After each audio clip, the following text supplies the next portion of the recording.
नमस्कार। सोचिए, मॉलिक्यूल्स की दुनिया एक जासूसी कहानी जैसी है। ये समझना कि वो कैसे काम करते हैं बिल्कुल किसी रहस्य को सुलझाने जैसा है। आज हम यही देखेंगे कि कैसे वैज्ञानिक सुरागों का पीछा करते हैं, क्लासरूम की थ्योरी से लेकर एक असल लैब की खोज तक। चलिए इस कोड को क्रैक करते हैं। देखिए, हर जासूस को ट्रेनिंग की ज़रूरत होती है और केमिस्ट्री की दुनिया में ये ट्रेनिंग शुरू होती है एक यूनिवर्सिटी सिलेबस से।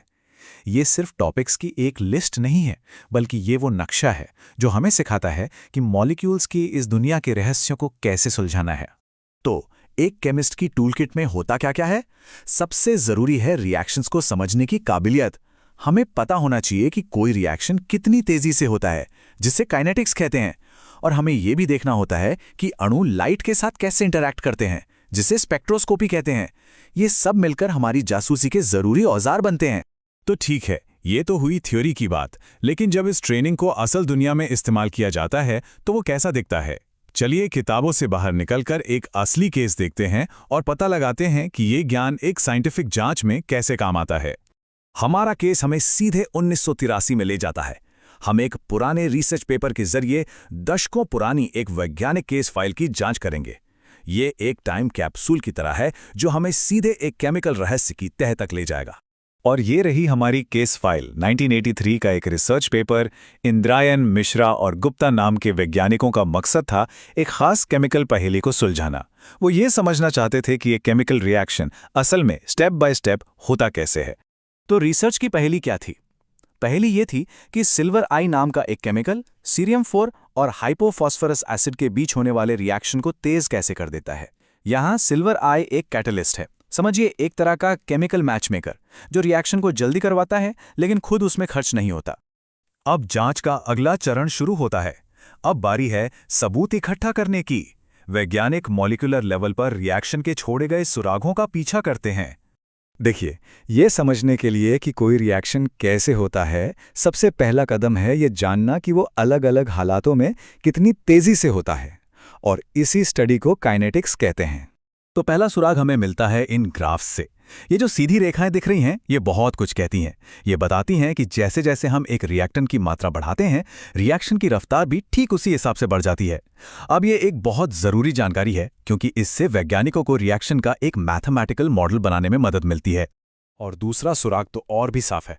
ये ग्राफ देखिए, जैसे ही हम कैटलिस्ट यानी सिल्वर आई को थोड़ा सा भी बढ़ाते हैं, रिएक्शन की रफ्तार तो जैसे आसमान छूने लगती है। इससे एक बात तो पक्की हो जाती है कि सिल्वर आई ही इस खेल का असली खिलाड़ी है। तो सवाल ये है कि वैज्ञानिकों ने इस रिएक्शन को देखा कैसे? इसके लिए उन्होंने एक खास डिवाइस का इस्तेमाल किया, जिसे स्पेक्ट्रोफोटोमीटर कहते हैं। ये समझिए केमिस्ट्स की एक हाई टेक आंख है, जो ये देखती है कि समय के साथ सॉल्यूशन लाइट को कैसे अब्जॉर्व कर रहा है, और इसी से रिएक्शन की प्रोग्रेस का पता चलता है। ठीक है, तो सारे सबूत हमारे पास हैं। अब वक्त है पूरी कहानी को एक साथ जोड़ने का, मतलब ये पता लगाने का कि मॉलिक्यूलर लेवल पे असल में हुआ क्या था। इस पूरी जासूसी का आखिर मकसद था रिएक्शन मैकेनिज्म को समझना। अब इसका मतलब सिर्फ ये जानना नहीं है कि आखिर में क्या बना, बल्कि ये समझना है कि एक एक करके अणु कैसे उस फाइनल प्रोडक्ट तक पहुंचे। ये उस पूरे केमिकल डांस की कोरियोग्राफी लिखने जैसा है। तो कैटलिस्ट का असली काम क्या है? ये स्लाइड उसे बहुत अच्छे से समझाती है। बिना कैटलिस्ट के रिएक्शन एक लंबा और मुश्किल रास्ता लेता है, जिसमें बहुत एनर्जी लगती है। लेकिन सिल्वर कैटलिस्ट आकर एक शॉर्टकट बना देता है, एक नया, तेज और कम एनर्जी वाला रास्ता। बिल्कुल वैसे ही जैसे किसी पहाड़ पर चढ़ने के लिए एक सुरंग मिल जाए। तो पेपर में जो मैकेनिज्म दिया गया था, उसे हम 3 आसान स्टेप्स में समझ सकते हैं। पहला स्टेप, मैच मेकर आता है, मतलब सिल्वर आई एक रिएक्टेंट के साथ जुड़कर एक कॉम्प्लेक्स बनाता है। स्टेप 2, एक नई पार्टनरशिप बनती है। ये जो सिल्वर वाला कॉम्प्लेक्स है, वो दूसरे यानी सीरियम कॉम्प्लेक्स से इंटरैक्ट करता है। और फिर तीसरा और आखिरी स्टेप, रिएक्शन पूरा हो जाता है, फाइनल प्रोडक्ट्स बन जाते हैं और सिल्वर आई कैटलिस्ट आजाद हो जाता है, दोबारा वही काम करने के लिए तैयार। तो अब सवाल ये उठता है कि 1983 की ये रिसर्च आज भी इतनी ज़रूरी क्यों है? दशकों पुराना ये पेपर आज के विज्ञान के लिए क्या मायने रखता है? चलिए इस पर बात करते हैं। तो ये सब इतना मायने क्यों रखता है?